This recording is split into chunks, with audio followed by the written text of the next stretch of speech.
idea of free speech is that they are free to say what they like. But if anyone says anything back, that is an outrage. Totoo po yun sa nangyayari sa atin ngayon, no? Gusto ko lang pong tanungin ang ating mga inimbitahan ng mga vlogger dito at media practitioner, ano? Siguro ang unang pwedeng sumagot nito ay si Miss Malu. I just would like to know the real definition of fake news. Sa inyo, ano po? At ito ba ay buong Pilipinas na ba to? O dito lang sa Metro Manila? Please.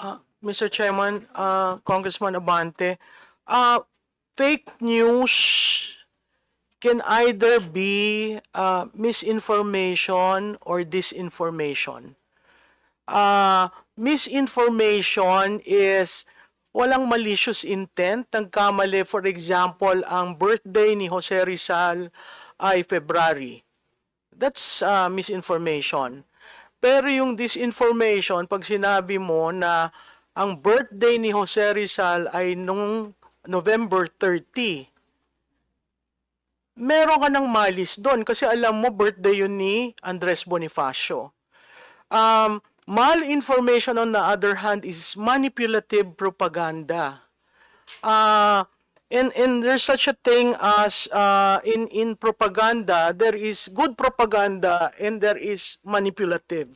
You want to achieve an end goal. So ang fake news ho para sa akin ay alam mo yung katotohanan, factual, pero iniiba mo yung istorya. Iniiba mo yung, there's such a thing, sir, nasa messaging sa communication frame. Iniiba mo yung impormasyon to suit your end. So that is, to me, fake news. Kung sinabi ko, sir, na si Congressman Abante ay taga Manila, that's fact. Pero pag sinabi kong si Congressman Abante ay taga Manila pero tumitira sa Quezon City, the facts do not bear you out. So that can be seen as manipulative if I say, hindi actually botante yan eh. That is fake news. But it started with facts. Nakatira si Congressman Abante sa Manila. Tapos ang sumunod, hindi naman sa Quezon City yan nakatira. So hindi botante. Ergo, hindi kandidato.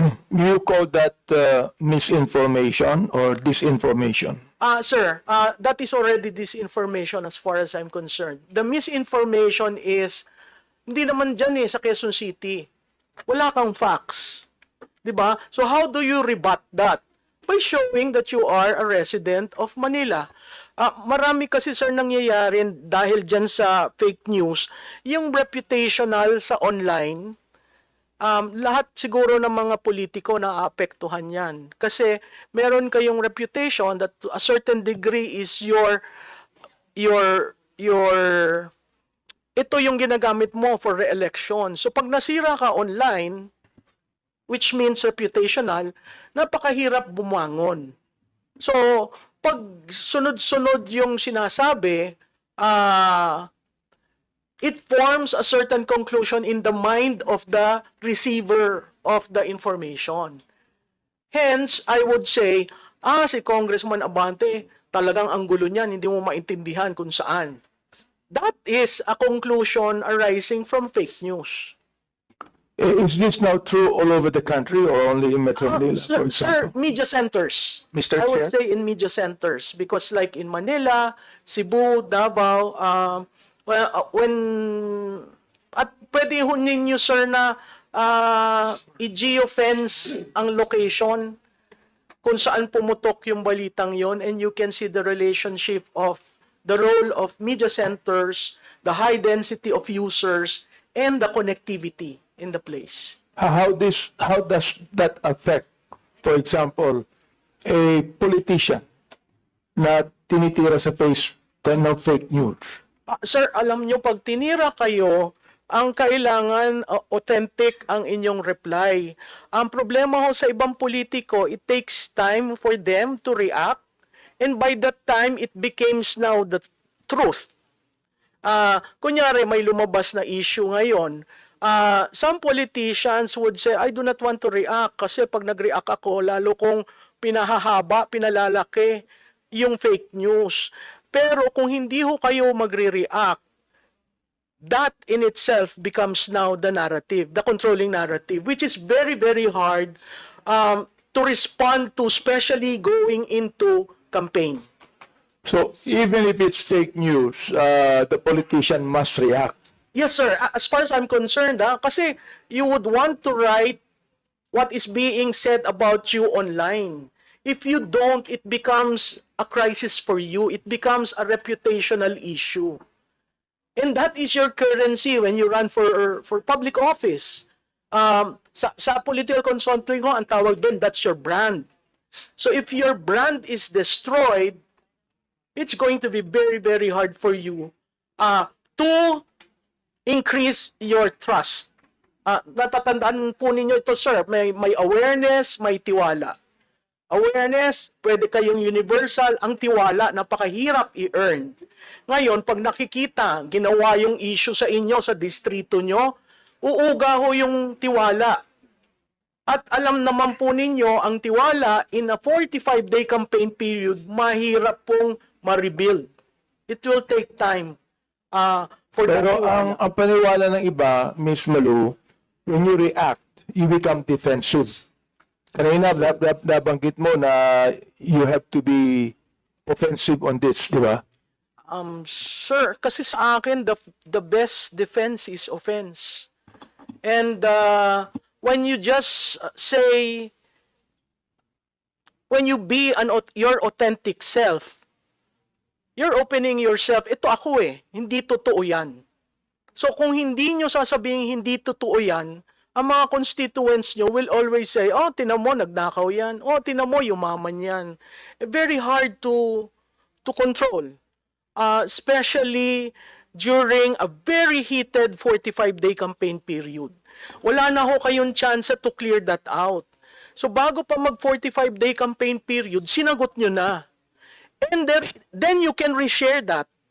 Then you can, push it and make it viral. So, Mr. Chair, kailangan sa online din, kailangan gumamit. Yes, sir. Kailangan gumamit ka din ng vlogger. Yes, sir. Hindi, sir. Pwedeng Hindi. ikaw na sa sarili mong page. Ganon. Oo, kasi yun yung authentic self mo Kung pag ginamit mo sa mainstream media, it becomes fodder for news.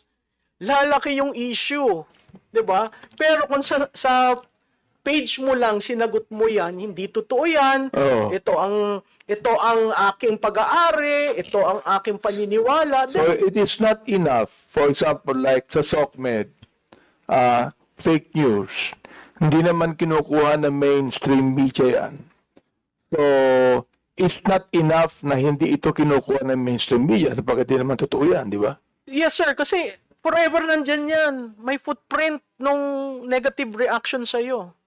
So you really have to, kung minsan nga, katulad doon nung exchanges kanina, yung pala 3 years ago pa yung video. So it remains there. And if you don't respond, then it becomes truth.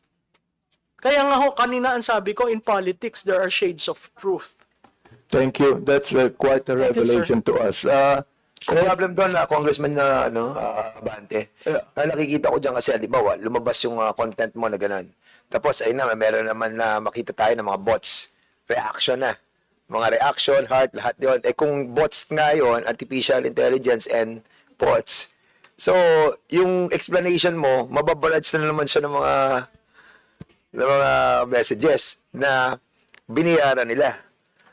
Like for example, ngayon, target ka, target ako. Target tayo lahat. So, babarage nila yung yung content mo Ang maganda lang pag Facebook mo, pwede mo silang i-block. But yung kapag na-share na nila yun, tapos babarage na naman nila ng bots, lahat ng messages na naman, ayun na. Yun ang problem. And that, where the CICC will come in. Di ba? Ma-dig deeper yung source. Di ba? CIC, if I may, Congressman, kasi may may konting traction doon sa sinasabi mo. Sa CICC kasi, kaya nyo yung makita yung source ng mga gumagawa ng mga bots. Di ba? And by doing that, that is false information and not subject to freedom of expression. Kasi nga bots eh. So madali yung makita lang natin yung pinaka-source sino yung mga gumagawa nito. Sir, just to qualify, Yes, sir. Your Honor, Mr. Chair, and I think it's the same for all law enforcement agencies here. What we can see is similar to what Facebook sees. So yung age nung time, for example, bagong account ka. Pangalawa, yung trending pattern ng account. At saka, kumbaga sir, they're all circumstantial. Nakikita mo na bagong account, multiple accounts, same postings, tapos yung behavioral pattern mo is mabilis kang mag-respond. Then malamang, bot ka. Tapos ang followers mo inorganic. O pwedeng either bumili ka ng dating page, tapos Na may laman na. na may laman na, tapos binago mo lang para yung likes mo, yung likes ng lumang page nandoon, or talagang walang like yung page mo, pero pag ganun post kasi sir, malamang ma-detect ka rin ni Facebook, matatag ka rin, matatanggal ka rin kasi may automatic feature din si Facebook. So the same way sir, and this is available to any Filipino by the way, the statistical the analytics of social media is actually publicly available. So this is something that we are looking at. So circumstantial siya, we don't see actual bots, but we see that's too fast for a human, Yeah. and you don't have organic likes, and you're too many. So, Exactly. So, mixture eh. Mixture siya eh. Kaya, ang hirap mag-rely lang doon sa, pag nakita mo yung post mo, tapos andyan na yung banat sa'yo, ang dami na. So, ika-classify mo siya kung siya ay bot, ika-classify mo siya kung siya ay organic na binili. that's correct. Tama yun. At meron pa tinatawag na troll farms. Iba pa yun. Tao yun. Na talagang meron silang page na, halimbawa, 2,000 owner ng page. Yun ang babanat sa'yo. And that costs you a lot of money. Kasi babayaran mo yung grupong yan. That's correct, Your Honor. And let me add, Your Honor, that actually all of this that we are discussing right now is a violation of the terms of use of the social media platforms. Wala lang sila Mr. to... Chair, ang tanong ko Wala lang ganito, sila to explain. what Sige. can the PICC do? For example, like kami, maraming fake news na dumarating for us. Hindi naman totoo yan. Okay,